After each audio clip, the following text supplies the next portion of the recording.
Day 2 in Iraq, 7 a.m.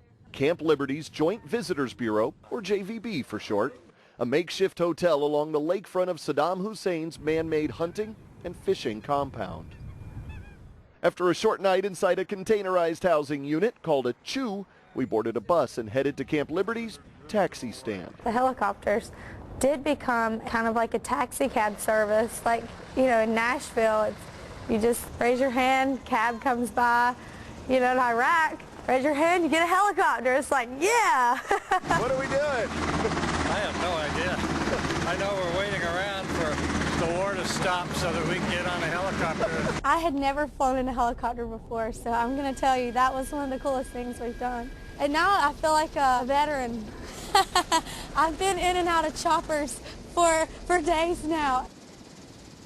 I guess it was just flying over Baghdad and seeing, you know, the houses there and all of that, and then seeing where our soldiers are staying and our military is staying. It was just so much to take in. The whole atmosphere and everything, the air, the water, everything's different. Our first helicopter flight took us 20 miles northeast of Baghdad into the crowded Mahalla, or neighborhood of Shab. The trip in, you could look out and see the community, and just the housing is so different, you know? I mean, I can't imagine how they live like that happily.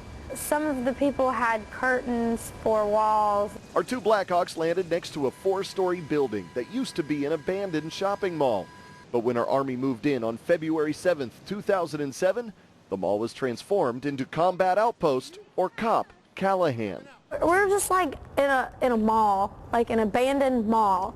You know, our troops just went in and put up walls. There wasn't even any walls in there. They had to build the walls. This is my 3rd time to Iraq. Some of these guys have done here 4 times, and this is the most bizarre for lack of a better word, for our living conditions. But it suits our needs. It's strategically, it's good. So we're happy with it. This is our dining facility. Once again, all the brickwork you see, all the woodwork. Oh, the pillars were here. Pillars were here, but you tiles could, you added. tiles, ceiling tiles, sir. You could see from here all the way to the other side of the COP. You go in and they're just so excited to show you, well, this is where I sleep, this is where we eat, this is our church, here's our Christmas tree. They try to make it as normal and as livable as they possibly can. I told the chaplain, this to me is my opinion, it's the only place in the COP where I can come and I don't feel like I'm in the COP anymore. I'm blown away walking in here. I mean, this is the same thing, a lot of work. The Chaplain Gilliam, our battalion chaplain, outstanding. You got a piece of family life up on the walls. It's running 24/7 through the whole Christmas season. Guys can come in here. The families have been notified if they want to send pictures to the chaplain. He puts them on here and guys can come up, like that Sergeant Lottinger from my mortar platoon, and he can come up here and just, Sergeant Tillery and his fiance, so they can come up here and a little bit of taste of home, not look at machine guns and weapons all the time. It's a little decompression chamber. I went up on the roof. I didn't get to go out completely on the roof because they wouldn't let me. They let you go out on the roof. They didn't let me go out on the roof. So I just stepped outside of a shopping mall that is basically a very safe feeling base, and then just the 3 steps we took outside onto this roof, suddenly reality hits again. Completely exposed. Yep, you're in sector, and all eyes are on you. You know exactly what you're looking for when you're looking over this rooftop. Absolutely. Like I said, the kids are out there playing soccer right now in the street. That's a good sign. If the streets are barren and nothing's around, then it's heightened sense of security, like your spidey senses. Stop that. Stop that. I'll take care of that right now. Stop that. You cannot even go outside without just complete full gear on. It's amazing how different each camp is, and that one was definitely the most scary and probably the most dangerous one that we visited. Even as things get more secure in Baghdad, and even as well trained as you guys are, there still has to be a relief or a sigh that comes when you walk back through the doors of this. Oh, absolutely, absolutely. As soon as your vehicle clears and comes through the entry control point, and you're back inside COP Callahan, there's just certain things out there we can't predict. The IEDs, the improvised explosive devices. You either see them or you don't. It's the enemy definitely has a vote. And we just try to do the best we can, and we've been very, very fortunate up to this point. The good guys outweigh the bad here. I mean, Iraqi people are not bad people. No, absolutely not. They're just like an American. They're just trying to get by in everyday life. But just like in America, there's a chosen group of bad that don't want us here, and they're doing whatever they can. It's a very small population that's trying to make our life difficult, and unfortunately, because they look, dress, and act like the local populace, you can't point at them and say, that guy's an enemy. So you got to be very, very selective on who's bad and who's good, and it's a process. The combination of our first aerial glimpse of Iraq and the sparse conditions of the indoor city known as Cop Callahan caught Kellie by surprise emotionally. Everyone back home, even myself, we take so much for granted, and you know, I mean, you just really don't even have an appreciation for life until you come and see like what you guys are doing for us. I mean, I just like flying over their city and seeing how they live. And, I mean, these poor people here. You know, I mean, there's bad guys, but there's so many good people here too. And exactly. I think people forget the whole purpose of you guys being here. All the things that I was so upset about, it was really cool to sit down with one of the soldiers, and she comforted me because she told me that this is nothing compared to what it was. The best thing about the people of Iraq is when you see them step forward and say, I want to take a role and improve this. And there's so many Iraqis that work with our troops every day. And when you're on a COP like this, that's what you'll see is they'll work a lot with Iraqis. Our joint stations will work with Iraqis, teach them how to best take care of themselves. We know how, you know, as the Army, the U.S., we've been doing this for years, but we're helping the Iraqis establish that themselves.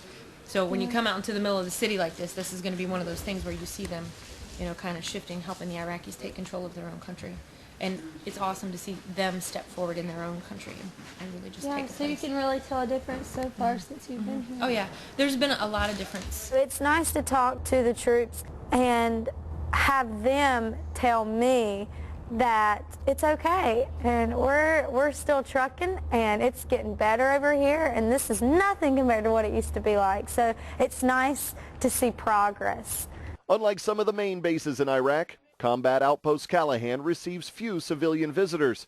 Kellie's performance and meet and greet with the troops was exactly what the doctor ordered. Am I single? That's probably the ¡1 question too.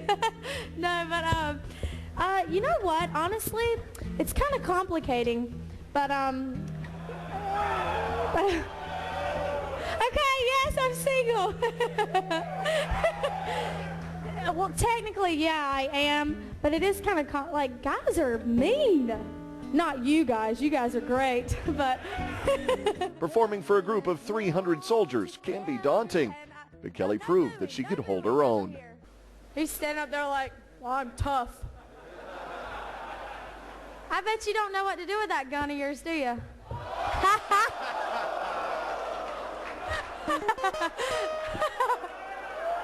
I'm just kidding. I was the one that shouted out, and she definitely schooled me. Hey, wow, I didn't even see you guys up there. How are you doing? Wow, you're quiet. Am I intimidating? She was really good with the soldiers. She took it very well, and she definitely threw back her her punches. And she's doing a great thing. She's definitely supporting the troops and the morale. It's got to be nerve-wracking. She came up and she got the grand tour, and she also came by and saw like the weapon systems and kind of got a feel for what we do.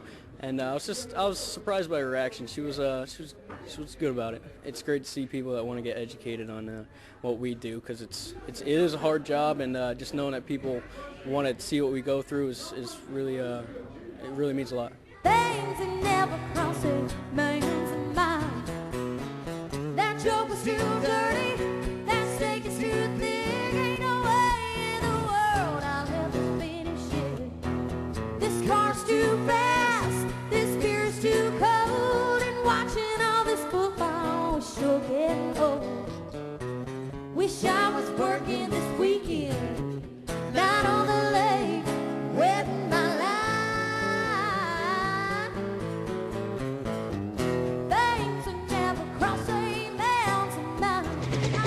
So I was talking to the guy and he showed me how to shoot the gun. It was really, really cool.